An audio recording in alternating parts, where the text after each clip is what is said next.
Esta campaña de recollida de sinaturas xurdiu a raíz dunha iniciativa veciñal ante o elevado número de queixas dos usuarios de transporte público.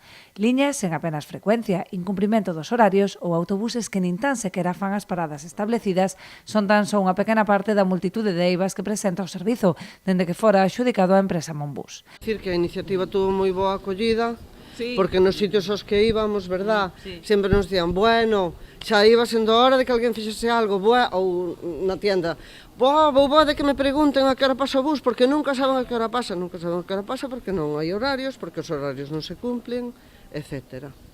É iso, da mellor estar esperando un autobús, ou xa pasou, ou non pasa, xente esperando, xente collendo bus, ou xente collendo taxis, ou chamar a un familiar, e non se pode estar así.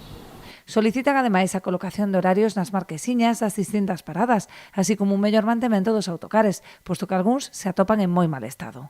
Que non reúnen condicións e que se hai un cristal roto poñen un cartón, que se hai un banco, un sillón roto poñen un cacho de madeira, que chove dentro, e despois hai outro problema que non che poñen o horario, por exemplo, Santiago a Guiño directo e resulta que non é directo.